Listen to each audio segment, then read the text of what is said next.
जय माता दी, जय मां कामाख्या। नव दुर्गा के समय पे नवरात्रि में बहुत से घरों में पवन आती है। वह पवन कोई काली बोलती है अपने आप को कि मैं काली हूं, कोई दक्षिण काली बताती है, कोई कंकाली काली बोलती है, कोई चंडी बोलती है, कोई चामुंडा बोलती है, कोई बीजासन बोलती है, तो कोई लक्ष्मी बोलती है, तो कोई दुर्गा जी बोलती है, कोई छिन्नमस्ता बोलती है, तो कहीं कहीं पे भैरव आते हैं। ये जो शक्तियां आ रही है, हवन पवन आती है शरीर में। यदि आपने जिसके शरीर में पवन आती है, सवारी आती है और हाथ पैर कंपने लगते हैं, अचानक से कोई हवा रूह शरीर के अंदर प्रवेश कर जाती है और मनुष्य बेसुध हो जाता है, उसे कुछ याद नहीं रहता है, तो ये जितनी भी पवन के रूप में शक्ति आती, ये सब सिद्ध आत्माएं के होती है। सिद्ध आत्माएं, और सब किसी न किसी शक्ति से जप तप करने के बाद में शक्ति प्राप्त आत्माएं होती है। इनके पास कोई अस्त्र शस्त्र नहीं होता है, ये तो रूह है, रूह एक शक्ति का पुंज है हवा के रूप में, जो आपके शरीर के अंदर प्रवेश कर जाता है और मनुष्य को शुद्ध बुद्ध नहीं रहती है। तो जब इनके पास शक्ति नहीं है तो ये आपको धन दौलत कुछ नहीं दे सकती। इनके पास कोई शक्तियों का भंडार नहीं है, इनके पास कोई धन का भंडार नहीं है, इनके पास कोई मकान प्रॉपर्टी संपत्ति जमीन जायदाद नहीं है। ये तो एक रूह है, रूह हवा, शक्ति प्राप्त रूह कह सकते हैं, जो अदृश्य होती है, कोई देखता नहीं है। हां, वही व्यक्ति अनुभव कर सकता है जिसके शरीर में पवन घुसती है। और यदि आपने उन पवन का कहना नहीं माना तो वो आपको बर्बाद भी कर देती है। उस अदृश्य शक्ति पुंज जो पवन के रूप में शरीर के अंदर घुसती है, उसके नियम कानून का पालन करना पड़ता है।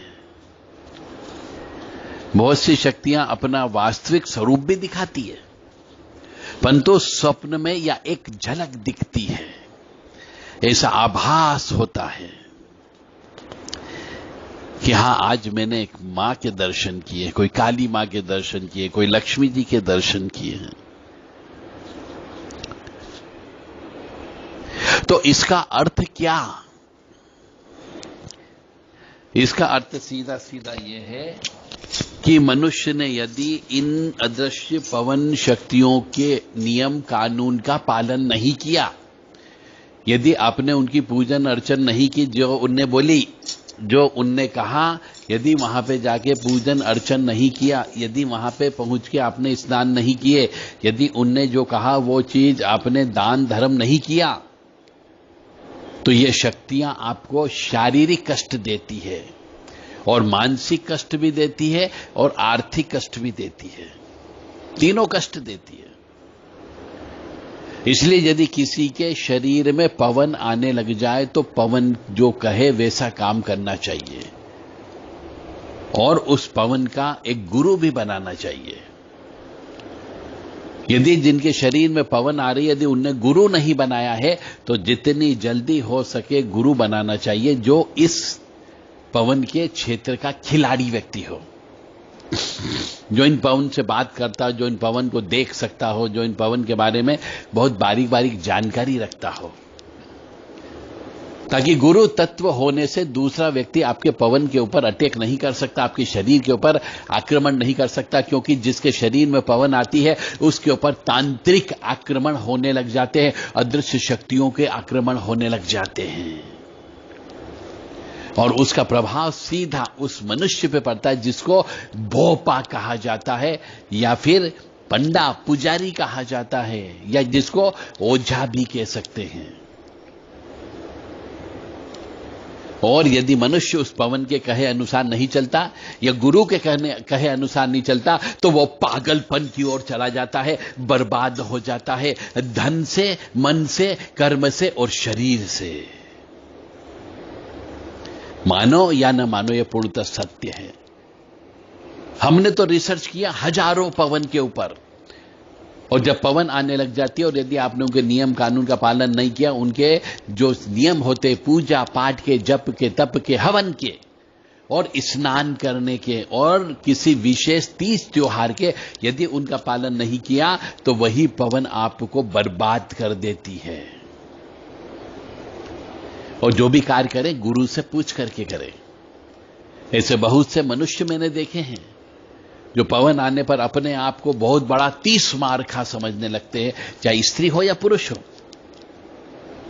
और जब वो किसी न किसी की चपेट में आ जाते हैं, नकारात्मक ऊर्जा की चपेट में आ जाते हैं, आंसू मेहरानी की चपेट में आ जाते हैं, लाल माई की चपेट में आ जाते हैं, तो फिर वो शक्ति शरीर छोड़ करके चली जाती है, और जिसके शरीर में पवन आती थी वह शरीर उनका धीरे धीरे बर्बाद हो जाता है, लाइलाज बीमारियां लग जाती है, किडनी फेल हो जाती, भयंकर शुगर की बीमारी हो जाती है, और कई बार तो हाथ पैर काटने की नौबत आ जाती है, और न तो बैठक कर सकते हैं और न किसी का भला कर सकते हो।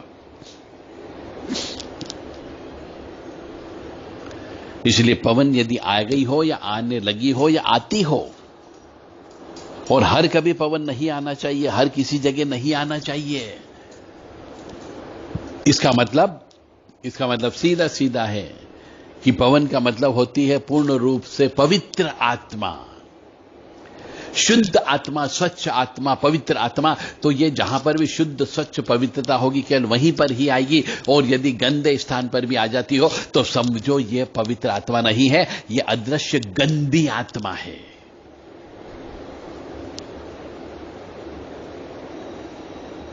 और पवन यदि शरीर में आने लग जाती है और दिखती है, चाहे झलक के रूप में आ जाए, तो मनुष्य की भी ड्यूटी बनती है, मनुष्य का भी कर्तव्य बनता है कि उसके निमित्त हवन पूजन जप तप कराना चाहिए। और जिस जगह की पवन आपको दिखती है उस जगह अवश्य जाना चाहिए, साल में एक बार या 2 बार, और विशेष पूजन अर्चन करना चाहिए। तो पवन का रास्ता आने पर बड़ा तकलीफदेह होता है। पवन के आने के बाद में आपको बहुत सारी चीजों का ध्यान रखना पड़ता है, अन्यथा बर्बाद हो जाओगे। पवन आने के बाद में सबसे पहले मनुष्य को, चाहे स्त्री हो या पुरुष हो, उसे शुद्ध स्वच्छ और पवित्र रहना है।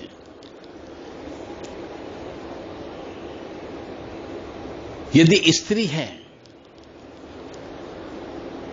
और स्त्री ही शक्ति पवन के रूप में आती है, तो उस स्त्री को अपने आप को संयमित जीवन व्यतीत करते हुए अपने पति के साथ में रमण करना चाहिए और पूर्ण रूप से संतुष्ट होना चाहिए,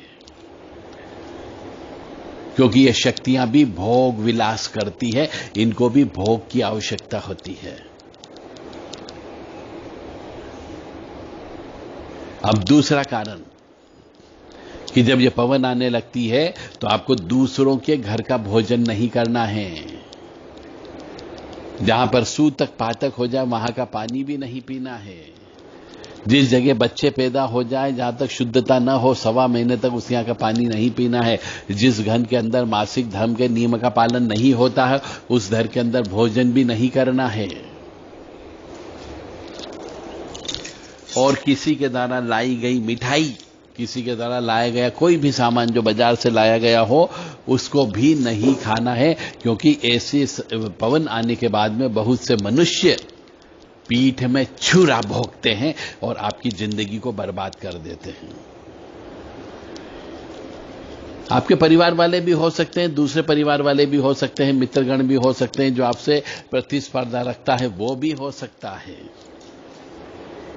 तो इन शक्तियों का बंधन भी बहुत जल्दी हो जाता है, क्योंकि शरीर का बंधन हो जाता है। गलत चीजों का सेवन बिल्कुल भी नहीं करना है, और तीर्थ यात्रा अवश्य करना है। तीर्थ यात्रा पर जाकर के पूजन अर्चन अवश्य करना है। तो जो भी शक्ति पवन के रूप में आपके शरीर में आती है, चाहे काली मां के रूप में आती हो, चाहे वो दुर्गा स्वरूप में आती हो, चाहे वो तामसिक रूप में आती हो या सात्विक रूप में आती हो, उनका मान सम्मान करते आना चाहिए। उनके स्थान जो आपने बनाया हो उस जगह इत्र अवश्य चढ़ाना चाहिए, गुलाब के पुष्प की माला चढ़ाना चाहिए, और जैसी पवन है वैसी स्तुति गाना चाहिए, तब ये प्रसन्न होती है। तो पवन आने के नियम अब आप समझ गए होंगे। पवन जब आ जाती है, विशेष तौर से स्त्रियों के मामले में, स्त्रियों को पवन ज्यादा आती है, तो उन स्त्रियों को अपने मासिक धर्म की अवस्था जब भी आती है हर महीने, उस समय पे घर से बाहर नहीं निकलना है। अपने किचन में जाकर के भोजन नहीं बनाना चाहिए, उससे भी ये शक्तियां नाराज होती है।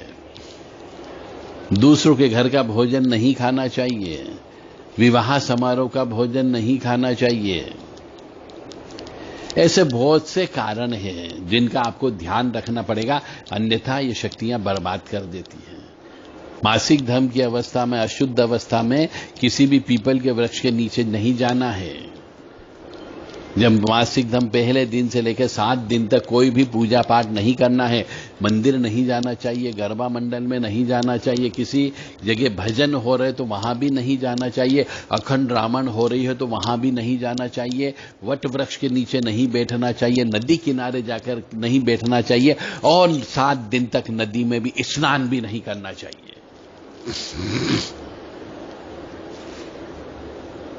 यदि इतने सब नियम का पालन कर सको तो पवन आएगी, वो आपको फलित भी कर सकती है। और ये शक्तियां किसी को मार नहीं सकती, इनको मारने का अधिकार नहीं होता है। हां, बचा अवश्य शक्ति है, क्योंकि मारने वाले से बचाने वाला बड़ा होता है। तो ये किसी की जान बचा सकती है, परंतु ये मारने का अधिकार इनको नहीं होता है। मारने का अधिकार केवल सृष्टि के जो संचालक गण हैं, उनके आदेश से ही किसी की मृत्यु होती है। हां, ये आपकी ऊपरी बाधा, तंत्र बाधा, काला जादू से आपकी रक्षा करने का काम करती है। और ऐसी पवन जब शरीर में आने लगती है तो बहुत से गुनिया लोग कह लीजिए, भोपा लोग कह लीजिए, ओझा लोग कह लीजिए, तांत्रिक कह लीजिए, ओघड़ कह लीजिए, अघोरी कह लीजिए, ऐसी शक्तियों का बंधन करते हैं वो लोग। तो ऐसे लोगों से भी बचना है, ऐसे तांत्रिक लोगों से बचना है जो गलत कार्य करते हैं। और कई बार ऐसा होता है कि कहीं पे भी हमने माता जी का भजन सुनना चालू किया, पैरों के अंदर झुनझुनी आना चालू हो जाती है, पैर कंपने लगते हैं, दिमाग शून्य हो जाता है और सवारी अंदर आ जाती है। मालूम ही नहीं होता है कौन सी सवारी कब आ गई। तो ये हर कभी नहीं आना चाहिए सवारी।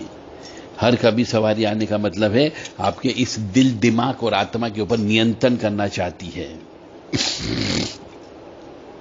तो पवन जैसी पवन आए, उससे संबंधित आपको कुछ मंत्र भी जप करना पड़ते हैं, कुछ स्तुतियों का भी जप करना चाहिए, ताकि आपके जीवन में सुख समृद्धि रह सके।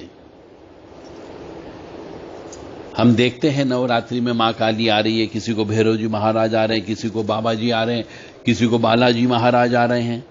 तो ये सब शक्ति धारक हैं। ये सब शक्तियां हैं, पवन के रूप में शक्तियां हैं। परंतु ये न तो काली है न ही भैरव है, और ब्रह्मांड की शक्तियों से तो बहुत दूर है। ये सब यहीं पर, इसी पृथ्वी लोक पर अकाल मृत्यु को प्राप्त हुई आत्मा होती है, जिनको हो सकता है 500 साल हो गए हों, 1000 साल हो गए हों, 800 साल हो गए हों। इतने साल तक जप तप करने के बाद में जब इनको कुछ शक्ति हासिल होती है उस परमपिता परमात्मा से, उसके बाद ये शरीर में आना प्रारंभ हो जाती है। तो केवल मुंडी हिलाने से या आधे ज्यादा लोग तो भ्रमित करते हैं।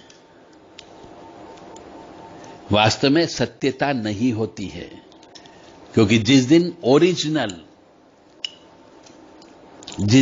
ओरिजिनल शक्ति आ जाएगी उस दिन इनका शरीर फट सकता है। इसलिए यह सब पवन के रूप में कुछ शक्ति प्राप्त पवित्र आत्माएं हैं, इनको नमन करना चाहिए, इनके आदेश के अनुसार चलना चाहिए, तब आप निश्चित तौर से सुखी रह सकते हो। और यह सारा खेल पूरा तरंगों का है। तरंगे जो होती है, ये तरंगों के माध्यम से शरीर के अंदर जिसकी फ्रीक्वेंसी जिस शक्ति से मिल गई, बस आपको आवाज सुनाई देना चालू हो जाएगी और वो शरीर में आ जाती है। तो इनका कहना मान करके आपको चलना चाहिए, और यदि इनके कहे अनुसार आप नहीं चले, पूजा पाठ नहीं की, तो जो ये बोलते हैं ये असत्य बोल देंगे, फिर झूठ बोलने लग जाते हैं और आपकी इज्जत खराब हो जाएगी।